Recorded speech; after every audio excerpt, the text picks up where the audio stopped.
Every day, we are surrounded by people, at work, in relationships online, yet few of us truly understand the forces that shape their behavior or our own. The laws of human nature begins with a simple but unsettling truth. Human beings are not as rational, logical, or self-aware as they believe. Beneath every action lies a web of emotions, fears, ambitions, and unconscious drives that govern how we think, react, and relate to others. Robert Greene invites the reader to look beyond appearances, beyond the polished masks people wear in public.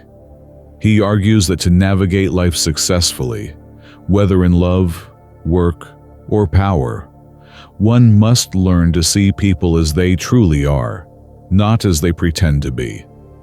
Understanding human nature is not about manipulation. It is about clarity. When you see what motivates others, you are no longer surprised, deceived, or easily controlled. Greene's message is both empowering and uncomfortable. The first person you must understand is yourself.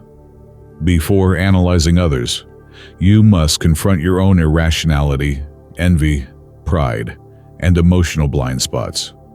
Only through self-awareness can you interpret others with accuracy and act with mastery instead of reaction. The book is not a manual for control, but a mirror for growth. It reveals the timeless laws that govern our social world, the patterns of power, emotion, and ambition that repeat across history. To study them is to awaken from illusion, to see human behavior not as chaos, but as a system you can read, anticipate, and respond to with wisdom. In Greene's world, understanding human nature is the highest form of intelligence. It allows you to live strategically, connect deeply, and act with intention instead of impulse. The journey of this book, and of mastery itself, begins here, with the courage to face what truly drives people and what truly drives you. Section 1. The Law of Irrationality. Master your emotions. Robert Greene opens with one of the most important truths about human behavior. People are not logical creatures. They are emotional ones. Beneath every rational argument, decision, and belief lies a foundation of emotion, often disguised as reason. The problem, Greene explains, is that most of us mistake emotion for thought.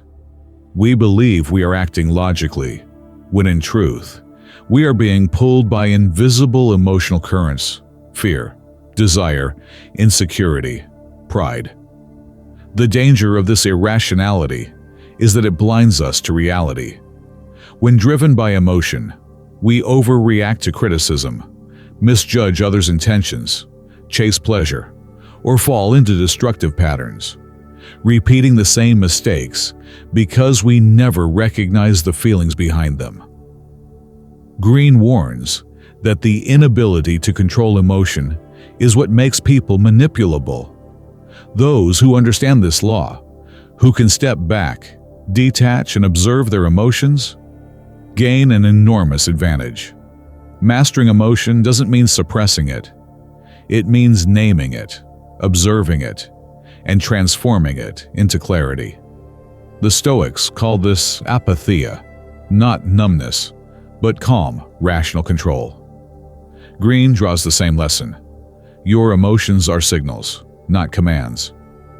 By understanding where they come from, fear of rejection, hunger for approval, need for dominance, you regain power over your actions. He urges readers to cultivate emotional awareness through reflection and self-observation. Notice what triggers you. Examine the stories you tell yourself when anger or envy appears. Each emotion points to a wound or insecurity that, once understood, loses its grip. Those who cannot master themselves are destined to be mastered by others. The manipulator, the marketer, the demagogue, all thrive on emotional reactions. The rational mind is their shield. Greene's warning is timeless. Until you learn to separate feeling from fact, you will never see clearly. The wise person, therefore, is not emotionless, but emotionally disciplined. They still feel deeply, but they choose when to act. They are no longer the puppet of impulse, but the author of their response. This, Greene says, is the first and most essential law of human nature: to rise above emotion and rule the inner kingdom of your mind. Section 2. The Law of Narcissism. Transforms self-love into empathy. Greene explains that narcissism is not a rare disease. It is the default state of human nature. Every person begins life consumed by their own needs and desires, seeing the world as an extension of themselves. For most, this self-centeredness never truly disappears. It simply becomes more sophisticated. We disguise our ego through charm, virtue, or ambition, but our core instinct remains: to protect and inflate the self. The danger of unchecked narcissism is that it blinds us to others. We misinterpret intentions, overestimate our importance, and create conflict without realizing it. Narcissism isolates. It traps us inside our own mind. Greene's warning is clear. Those who cannot see beyond themselves are doomed to repeat the same emotional mistakes, manipulating others for validation, mistaking admiration for love, and living in constant insecurity. But Greene does not condemn self-love. He seeks to transform it. The goal is not to eliminate narcissism. That would be impossible, but to redirect its energy outward. The key is empathic intelligence, the ability to shift attention from "how do I feel" to "what is this person feeling and why?" When we understand others' emotions, fears, and motives, we gain both compassion and power. Empathy, for Greene, is not weakness. It is a form of strategic awareness, seeing people as they are, not as we wish them to be. It allows us to communicate effectively, influence ethically, and avoid manipulation. The empathic person reads the subtle cues, tone, silence, micro-expressions that reveal truth beneath words. He urges readers to practice perspective-taking daily, observe more, speak less, and study others without judgment. This outward focus not only disarms conflict, but also liberates you from your own ego's grip. The paradox of this law is profound. The less you think about yourself, the more powerful and connected you become. True self-love, Greene teaches, is not about admiration or validation. It is about wholeness. When you no longer crave attention, you can give it freely. And in that giving, you transcend the prison of narcissism, discovering a calm confidence that no one can shake. Section 3. The Law of Role-Playing. See through the masks. Every person you meet is playing a role. In society, we learn early that showing our true selves, our fears, insecurities, or ambitions can make us vulnerable. So, we construct masks. Personalities tailored to gain approval, power, or protection. Robert Greene calls this the theater of human nature, a world where people perform constantly, often without realizing it. Greene warns that most of our misunderstandings and disappointments come from taking these performances at face value. The smiling colleague may envy you. The confident leader may be insecure. The flattering friend may have hidden motives. To survive and thrive in this social theater, you must develop the ability to see beyond appearances. He urges us to study people as actors. Notice their tone, gestures, and timing. Observe what they emphasize and what they avoid. The mask always slips somewhere, in the eyes, in silence, in contradiction between words and behavior. By training yourself to read these cues, you learn to distinguish between sincerity and strategy. But Greene also reminds us that we wear masks too. The point is not to reject them, but to become conscious of them. Sometimes a well-chosen role is necessary. Diplomacy, restraint, or charm can protect you from unnecessary conflict. The danger lies in believing the role you play, in losing touch with your authentic self beneath the surface. To master this law is to move through the world with awareness, not cynicism. You understand that everyone is performing, but you no longer take the play personally. You adapt, observe, and act with precision rather than reaction. Greene calls this social intelligence, the ability to interact fluidly while keeping your emotional independence intact. When you can see the masks others wear and the ones you wear yourself, you begin to live with clarity. You no longer chase illusions or trust blindly. You read people like a musician reads notes, understanding the rhythm of intention beneath the melody of behavior. This, Greene says, is one of life's rarest and most powerful skills, to see human nature not as it pretends to be, but as it truly is. Section 4. The Law of Envy. Guard yourself against comparison. Envy, Robert Greene writes, is one of the most denied, yet most universal emotions. Few will ever admit to feeling it, yet it shapes countless actions, disguised as criticism, indifference, or even concern. To understand envy is to uncover a hidden engine of human behavior. Greene explains that envy begins in comparison. We see someone who possesses what we desire: wealth, talent, beauty, confidence. And rather than admire them, we feel diminished. Envy thrives in proximity. We are rarely jealous of distant figures, but often of those near us: friends, peers, siblings, people whose success reflects what we secretly wish we had. Left unchecked, envy becomes toxic. It turns admiration into resentment and subtle competition into sabotage. Greene warns that those who envy you rarely show it directly. Instead, they mask it with faint praise, passive aggression, or false support. Recognizing envy in others and in yourself is crucial. It's not about paranoia, but perception. The antidote to envy, Greene teaches, is gratitude and admiration. When you feel the sting of comparison, consciously turn it into fuel for growth.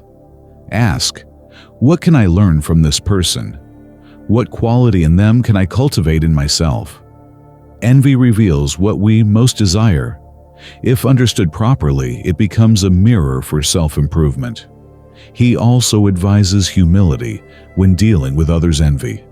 Flaunting success or boasting invites resentment. Instead, disarm envy through subtlety and generosity. Make others feel included in your progress.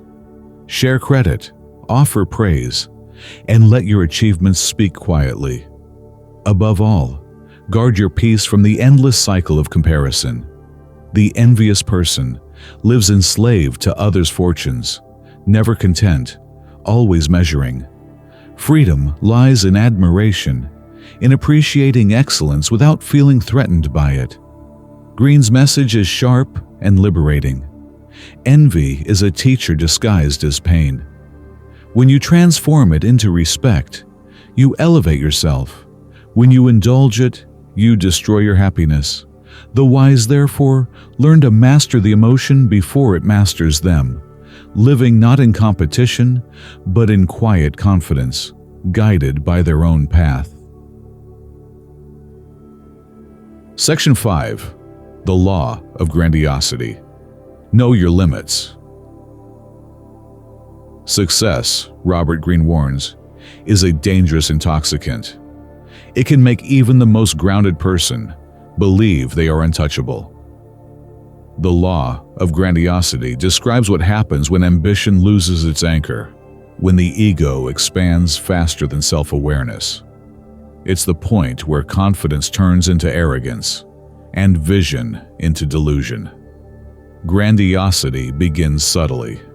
The more success or praise we receive, the more we begin to trust our instincts blindly, dismiss criticism, and crave larger victories.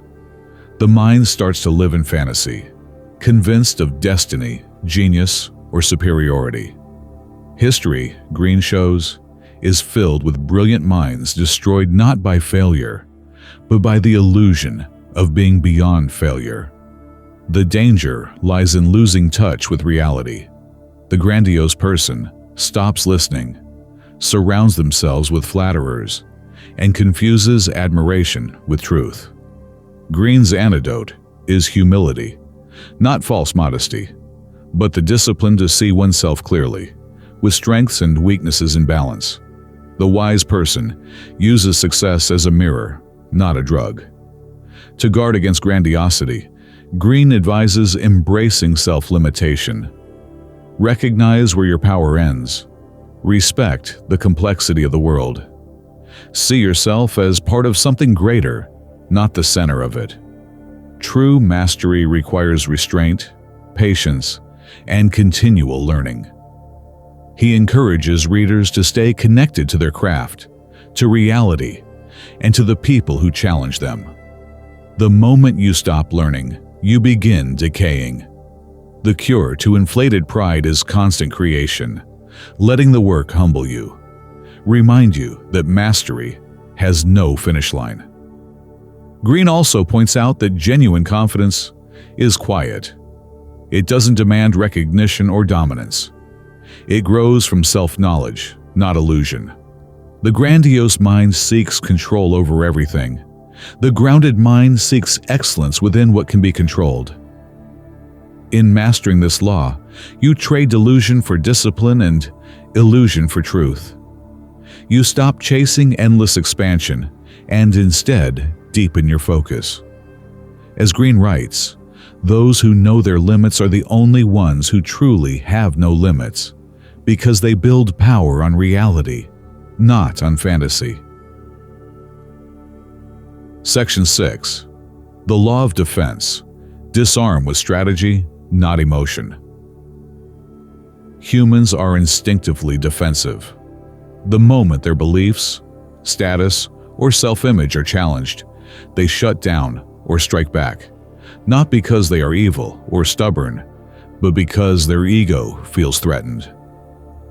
Robert Greene calls this the law of defense, understanding that the more directly you confront people's illusions, the more they will resist you. Greene explains that reason rarely changes people's minds. Emotion does. When you attack someone's ideas head-on, their pride rises in self-protection. They are no longer listening. They are fighting to restore their sense of superiority. The wise, therefore, learn to influence indirectly, appealing to emotion, self-interest, and identity instead of logic alone. He draws on the art of diplomacy and strategy.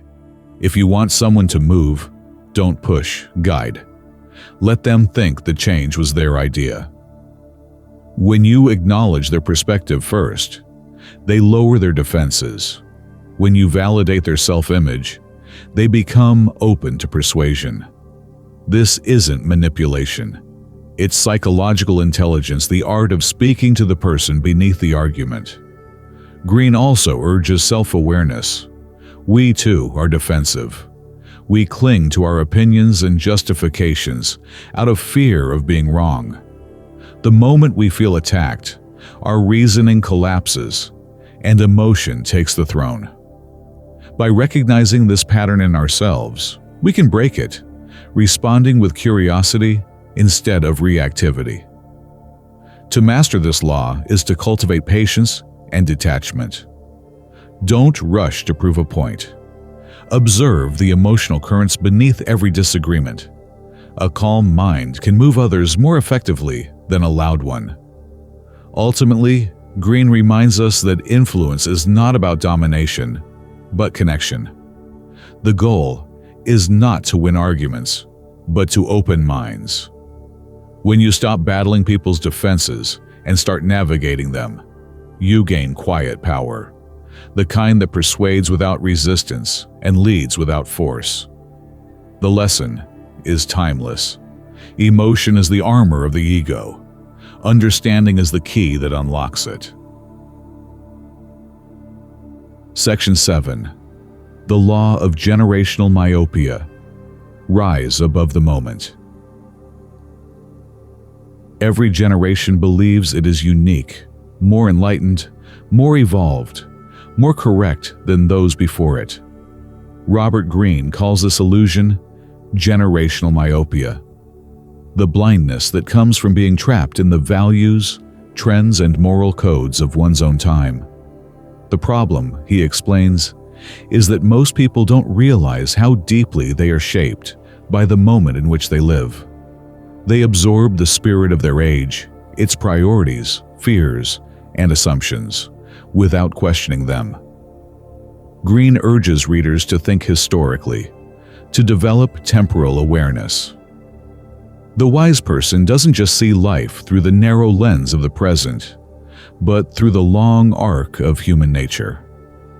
When you zoom out, you recognize that the same ambitions, power struggles, and emotional patterns repeat across centuries. Only the costumes change. What appears modern is often just a new version of something ancient. He warns that the greatest danger of generational myopia is conformity. When we blindly follow the thinking of our time, political, cultural, or moral, we lose the ability to judge for ourselves.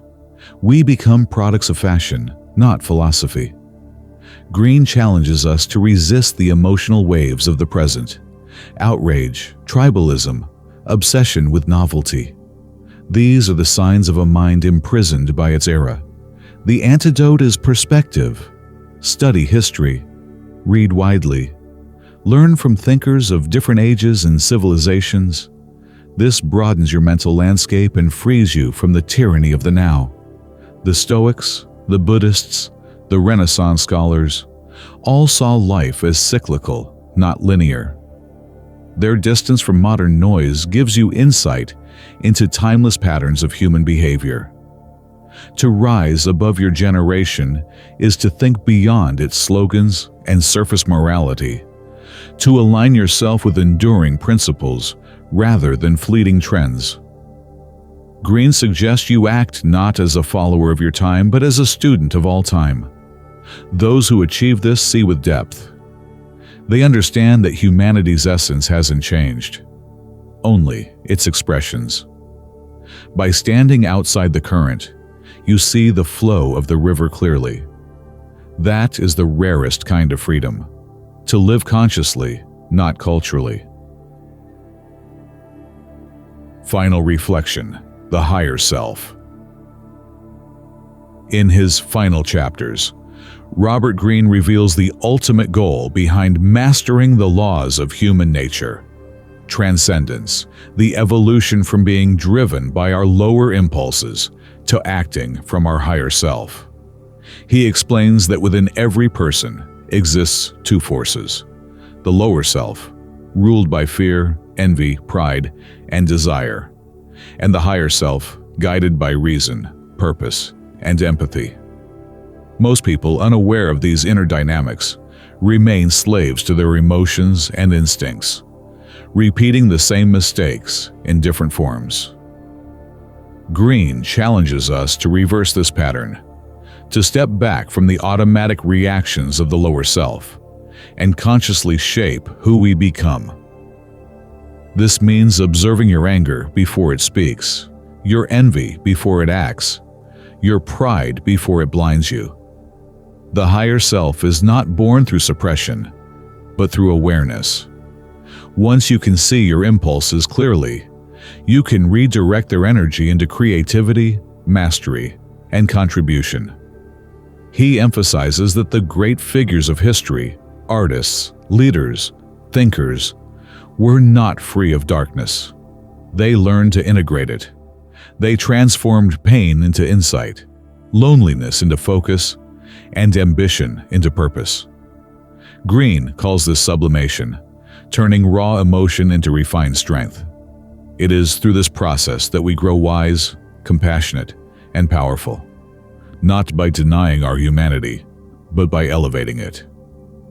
The journey through the laws of human nature is, therefore, not about controlling others.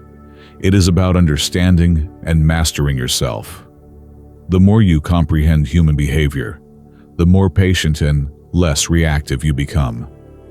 You begin to see manipulation, vanity, and aggression not with hatred, but with clarity. You act strategically, speak intentionally, and move through life with quiet authority. Greene concludes with a vision of maturity, rarely discussed in modern life, a state where power and peace coexist. To reach this point, you must learn endlessly, observe deeply, and act consciously. The reward is not dominance, but freedom, the ability to live without illusion, to see yourself and others as they truly are, and to move through the world with understanding rather than judgment. In mastering human nature, you do not rise above humanity, you become fully human. And in that awareness, Greene suggests, lies the highest achievement of all, the calm, self-directed life of the awakened mind. Download the summary in high-quality MP3 format at MindShelf.net. For more timeless book summaries on spiritual growth, psychology, self-improvement, and the art of living wisely, subscribe to MindShelf on YouTube and keep expanding your inner library of wisdom. Grow in awareness. Live in balance. This is MindShelf.